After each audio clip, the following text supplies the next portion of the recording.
NeeRain ଭାରତର ପ୍ରଥମ କୌଣସି ଜଳହାନି ହେଉନଥିବା ବର୍ଷା ଜଳ ଫିଲ୍ଟର।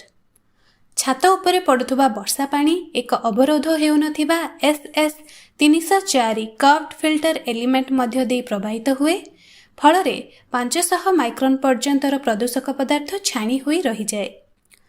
ଛାଣି ହୋଇଥିବା ବର୍ଷା ଜଳ ମାଇକ୍ରନ ଫିଲ୍ଟର ଏଲିମେଣ୍ଟରେ ପ୍ରବେଶ କରେ ଏବଂ ତାହାପରେ 5 ମାଇକ୍ରନ ପର୍ଯ୍ୟନ୍ତ ପ୍ରଦୂଷକ ଫିଲ୍ଟର ହେବା ପରେ ଟାଙ୍କିକୁ, ନଳକୂଅକୁ କିମ୍ବା କୂଅକୁ ପ୍ରବାହିତ ହୋଇଥାଏ।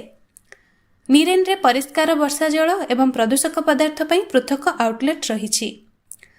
କର୍ଭଡ ଫିଲ୍ଟର ଏଲିମେଣ୍ଟରୁ ପ୍ରଦୂଷକ ପଦାର୍ଥ ଖସିଯାଏ ଏବଂ ଡ୍ରେନ୍ ଆଉଟଲେଟ୍ ଦେଇ ପ୍ରବାହିତ ହୋଇଥାଏ। NeeRain ଲାଇଭ୍ ଏବଂ ସ୍ୱୟଂଚାଳିତ ବର୍ଷା ଜଳ ଅମଳ ପ୍ରଦାନ କରେ ଏବଂ କୌଣସି ପ୍ରଦୂଷକ ପଦାର୍ଥ ସ୍ଥିର ହୋଇ ରହେ ନାହିଁ। ଏହି କାରଣରୁ ଛାତ ଓଭରଫ୍ଲୋ ହେବାର ଆଶଙ୍କା ନଥାଏ। ବାର୍ଷିକ 1000 ମିଲିମିଟର ବୃଷ୍ଟିପାତ ସମୟରେ NeeRain 1200 ବର୍ଗଫୁଟ ଛାତରୁ 1 ଲକ୍ଷ ଲିଟର ଜଳ ସଞ୍ଚୟ କରିଥାଏ।